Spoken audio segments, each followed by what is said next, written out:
Hi friends, ഇന്ന് നമ്മളിവിടെ തയ്യാറാക്കാൻ പോകുന്നത് നല്ല സൂപ്പർ ടേസ്റ്റി ആയിട്ടുള്ള ഒരു പെപ്പർ മഷ്റൂം മസാലയാണ്. പെപ്പർ മഷ്റൂം തയ്യാറാക്കാനായിട്ട് നമ്മളിവിടെ ചിപ്പിക്കൂണാണ് എടുത്തിരിക്കുന്നത്. നമുക്ക് ഏത് ടൈപ്പ് കൂണ് വേണമെങ്കിലും എടുക്കാം കേട്ടോ. നമ്മളിവിടെ ഇപ്പോൾ കിട്ടിയത് ചിപ്പിക്കൂണാണ്, അതുകൊണ്ട് ഇത് എടുത്തിട്ടുണ്ട്. 1 കിലോ മഷ്റൂം കൊണ്ടാണ് നമ്മളിപ്പോൾ ഇവിടെ പെപ്പർ മഷ്റൂം തയ്യാറാക്കുന്നത്. മഷ്റൂം ആദ്യം തന്നെ നമുക്ക് ജസ്റ്റ് ഒന്ന് വാഷ് ചെയ്തെടുക്കണം. അപ്പം വെള്ളത്തിലിട്ട് പെട്ടെന്ന് തന്നെ അത് പുറത്തെടുക്കണം കേട്ടോ, അല്ലെങ്കിൽ ഇതിൻ്റെ ഉള്ളിലൊക്കെ നന്നായി വെള്ളം പിടിക്കാനായിട്ട് ചാൻസ് ഉണ്ട്. അതുകൊണ്ട് വെള്ളത്തിലിട്ട ഉടനെ തന്നെ കഴുകി വാരിയെടുക്കണം. ഇതിപ്പോൾ നല്ല ക്ലീനാണ്, നമുക്ക് ഇതിലൊന്നും കളയാനില്ല. ഇതിലൊട്ടും വേസ്റ്റ് ഇല്ലാത്ത ഒരു വെജിറ്റബിളാണ് നമ്മുടെ മഷ്റൂം. അപ്പോൾ ഈ ചിപ്പിക്കൂണ ഇതുകൊണ്ട് നമ്മൾ അധികം ചെറുതായി കട്ട് ചെയ്യുന്നില്ല. ഇതിൻ്റെ ഓരോ ഇതളുകളും ഇതുപോലെ വേർതിരിച്ചെടുക്കുകയാണ് ചെയ്യുന്നത്. വലിയ ഇതളുകളാണെങ്കിൽ നമുക്കത് 2-3 പീസാക്കി ഇട്ടാൽ മതി. പിന്നെ ഇതിൻ്റെ തണ്ടിൻ്റെ പോർഷൻ കുറച്ച് കനമുള്ളതാണ്, അതുകൊണ്ട് അത് മാത്രം ഒന്ന് സ്ലൈസ് ചെയ്തിടണം. എന്നാലാണ് നമുക്ക് രണ്ടും ഒരുപോലെ വെന്ത് കിട്ടുക. അപ്പോൾ ഈ തണ്ട് കുറച്ച് കനമാണെങ്കിൽ അത് വെന്ത് കിട്ടാനായിട്ട് കുറച്ച് താമസമുണ്ട്. അതുകൊണ്ട് നമ്മൾ ആ പോർഷൻ മാത്രം സ്ലൈസ് ചെയ്തിടുക, ബാക്കിയുള്ളത് കുറച്ച് വലിയ പീസായിട്ട് തന്നെ കട്ട് ചെയ്തിടണം. ഏത് മഷ്റൂം ആണെങ്കിലും നമുക്ക് ഇതുപോലെ തന്നെ കറി ഉണ്ടാക്കാം കേട്ടോ. നമ്മൾ വലിയ ബട്ടൺ പോലെയുള്ള മഷ്റൂം ആണെങ്കിൽ നല്ലപോലെ സ്ലൈസ് ചെയ്തിടാം. അപ്പോൾ നമ്മുടെ കയ്യിലുള്ള മഷ്റൂം അനുസരിച്ച് നമുക്ക് ആവശ്യത്തിനുള്ള വലുപ്പത്തിൽ അത് കട്ട് ചെയ്തെടുക്കാം. പെപ്പർ മഷ്റൂം തയ്യാറാക്കാനായിട്ട് നമുക്ക് ആദ്യം തന്നെ ഒരു മസാല തയ്യാറാക്കണം. അതിനൊരു പാൻ ചൂടാക്കാൻ വെച്ചിട്ടുണ്ട്. പാൻ ചൂടായി വരുമ്പോൾ നമുക്കതിലേക്ക് ഒരു 5 ഗ്രാമ്പ് ഇട്ട് കൊടുക്കാം. അതുപോലെ 2 ഏലക്ക, ഒരു ചെറിയ കഷ്ണം പട്ട ചെറിയ പീസുകളാക്കിയിട്ട് അതും ഇട്ട് കൊടുക്കാം. ഇനി അതൊന്ന് നമുക്ക് ചെറുതായി ഒന്ന് ചൂടാക്കി എടുക്കാം. നമ്മൾ ചേർത്ത ഈ മസാലകൾ ഒന്ന് ചൂടായി വന്നിട്ടുണ്ട്. നമുക്കിനി ഇതിലേക്ക് 1 ടീസ്പൂൺ കുരുമുളക് ചേർത്ത് കൊടുക്കാം. ഈ ഡിഷിൽ ഹൈലൈറ്റ് ചെയ്ത് നിൽക്കുന്നത് കുരുമുളകിൻ്റെ എരിവാണ് കേട്ടോ. അതുകൊണ്ട് നമ്മൾ 1 ടീസ്പൂൺ നിറച്ചും കുരുമുളക് ചേർത്തിട്ടുണ്ട്. ഇനി നമുക്ക് വേണ്ടത് ഇതിലേക്ക് മല്ലിയാണ്. അപ്പോൾ മല്ലിപ്പൊടിയല്ല, നമ്മൾ മുഴുവനായിട്ടുള്ള മല്ലിയാണ് ചേർക്കുന്നത്.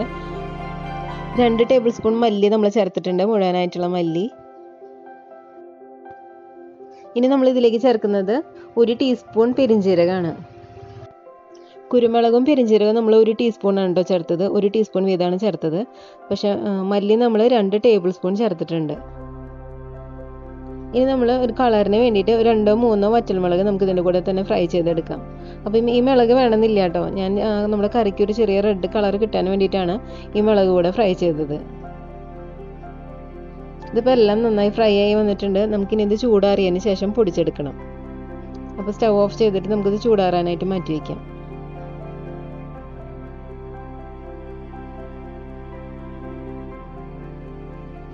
ഇനി നമുക്ക് കറി തയ്യാറാക്കാൻ ആവശ്യമായിട്ടുള്ള ഒരു പാൻ വയ്ക്കാം. അത് നന്നായി ചൂടാകുമ്പോൾ നമുക്ക് അതിലേക്ക് കുറച്ച് വെളിച്ചെണ്ണ ഒഴിച്ച് കൊടുക്കാം. വെളിച്ചെണ്ണ നന്നായി ചൂടായി വരുമ്പോൾ നമുക്കിതിലേക്ക് ഇഞ്ചിയും വെളുത്തുള്ളിയും കൂടെ ചതച്ചത് 1 ടേബിൾ സ്പൂൺ ഇട്ട് കൊടുക്കാം.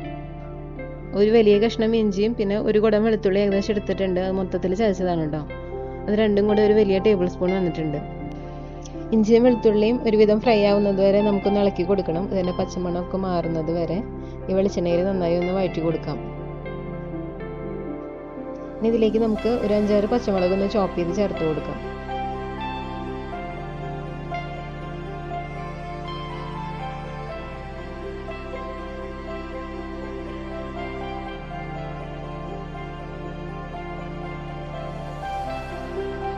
സവാള ചേർക്കുന്നതിന് മുമ്പ് തന്നെ ഈ വെളുത്തുള്ളിയുടെയും ഇഞ്ചിയുടെയും പച്ചമുളകിൻ്റെയൊക്കെ പച്ചമണം നല്ലപോലെ മാറി കിട്ടണം കേട്ടോ. എന്നിട്ട് സവാള ചേർക്കുന്നതാണ് നല്ലത്. ഒരു 3 മീഡിയം സൈസ് സവാള നമ്മളിവിടെ എടുത്തിട്ടുണ്ട്. ചെറിയ ചെറിയ പീസായിട്ട് നന്നായി ചോപ്പ് ചെയ്തതാണ്. അപ്പം ഇഞ്ചി വെളുത്തുള്ളിയൊക്കെ നന്നായി വാടി കിട്ടിയതിന് ശേഷം നമുക്ക് സവാള ചേർത്ത് കൊടുക്കാം.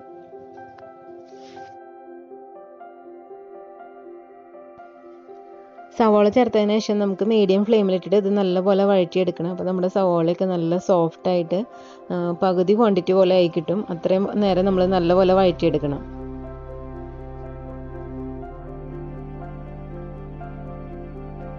സവാളയൊക്കെ നന്നായി വഴറ്റി കിട്ടിയിട്ടുണ്ട്. നമുക്ക് ഇപ്പോൾ നല്ല സോഫ്റ്റായി വന്നിട്ടുണ്ട്. നമുക്കിനി ഇതിലേക്ക് പൊടിച്ച് വെച്ച മസാലകൾ ചേർത്ത് കൊടുക്കാം. നമ്മൾ നേരത്തെ ഫ്രൈ ചെയ്ത് വെച്ച മസാലയാണ് കേട്ടോ. അത് നന്നായി പൊടിച്ചെടുത്തിട്ടുണ്ട്. ആ മസാല ചേർത്തിട്ട് നല്ലപോലെ ഒന്ന് വഴറ്റിയെടുക്കണം. പിന്നെ ഇതിലേക്ക് വേറെ മസാലകളൊന്നും നമ്മൾ ചേർക്കുന്നില്ല കേട്ടോ. ഇതിൽ നമ്മൾ ഓൾറെഡി പട്ടയും ഗ്രാമ്പൊക്കെ ചേർത്തത് കൊണ്ട് ഇത് തന്നെയാണ് ഇതിൻ്റെ മസാല.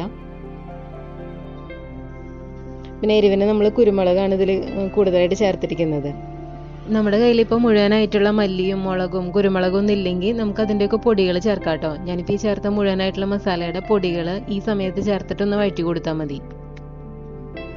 2 തക്കാളി ചോപ്പ് ചെയ്ത് ഇതിലേക്ക് ചേർത്ത് കൊടുക്കാം. ഇതെല്ലാം നന്നായി വഴറ്റി നല്ല പേസ്റ്റ് പോലെ ആകുന്നത് വരെ നമുക്ക് വഴറ്റിയെടുക്കാം.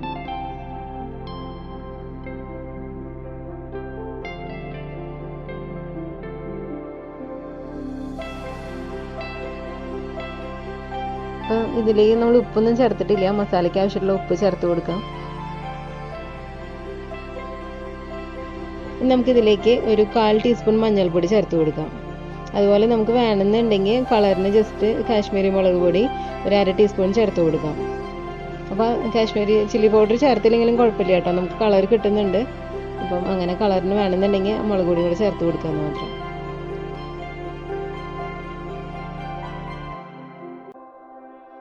ഇപ്പം നമ്മൾ ചേർത്ത പൊടികളെല്ലാം എണ്ണ തെളിയുന്നത് വരെ നന്നായി ഒന്ന് വഴറ്റിയെടുക്കണം. ഇപ്പം നന്നായി വഴറ്റിയെടുത്തിട്ടുണ്ട്. നമുക്കിനി ഇതിലേക്ക് നമ്മൾ കട്ട് ചെയ്ത് വെച്ചിരിക്കുന്ന മഷ്റൂം ചേർത്ത് കൊടുക്കാം. ഇനി ഇതെല്ലാം നന്നായി മിക്സ് ചെയ്തെടുക്കണം. മഷ്റൂം നല്ല വെള്ളമുള്ള വെജിറ്റബിൾ ആണ് കേട്ടോ. പിന്നെ നമ്മൾ കഴുകിയപ്പോഴും പെട്ടെന്ന് കഴുകിയെടുത്താലും മഷ്റൂമിൻ്റെ അകത്ത് കുറച്ചൊക്കെ വെള്ളം കയറിയിട്ടുണ്ടായിരിക്കും. അതുകൊണ്ട് നമുക്ക് വെള്ളം ഒട്ടും ചേർക്കേണ്ട ആവശ്യമില്ല. നല്ലപോലെ ഒന്ന് ഇളക്കി യോജിപ്പിച്ചിട്ട് നമുക്ക് അടച്ച് വെച്ച് കുക്ക് ചെയ്യാം.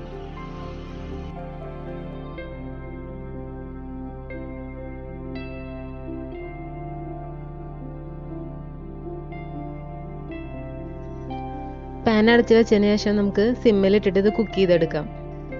തീ കൂടി പോകരുത് കേട്ടോ. ഹൈ ഫ്ലെയിം ആയി കഴിഞ്ഞാൽ നമ്മൾ ചേർത്തിരിക്കുന്ന മസാലയൊക്കെ കരിഞ്ഞ് പിടിച്ച് ഇതിൻ്റെ ടേസ്റ്റ് തന്നെ മാറിപ്പോവും. അതുകൊണ്ട് സിമ്മിലിട്ടിട്ട് നമുക്ക് ഒരു 15 മിനിറ്റ് മതി.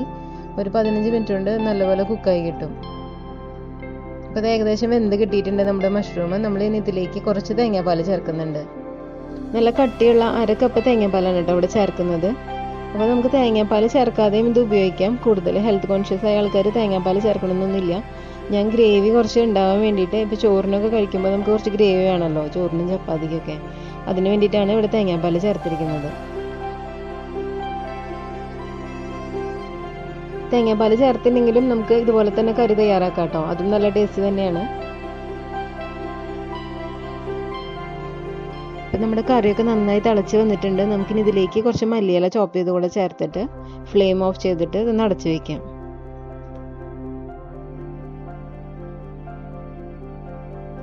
ഒരു 1/2 മണിക്കൂർ ഇതൊന്ന് സെറ്റാവാൻ വയ്ക്കാം. അതിനുശേഷം നമുക്കിത് ഉപയോഗിക്കാം. ചോറിൻ്റെ കൂടെയും ചപ്പാത്തിയുടെ കൂടെയൊക്കെ ഉപയോഗിക്കാൻ പറ്റുന്ന നല്ല അടിപൊളി ടേസ്റ്റുള്ള പെപ്പർ മഷ്റൂം നമ്മളിവിടെ തയ്യാറായി കഴിഞ്ഞു. അപ്പോൾ എല്ലാവരും ഇതുപോലെ ഒന്ന് ട്രൈ ചെയ്ത് നോക്കി ഫീഡ്ബാക്ക് അറിയിക്കണം. വീഡിയോ ഇഷ്ടപ്പെട്ടാൽ ലൈക്ക് ചെയ്യാൻ മറക്കരുത്. Thank you.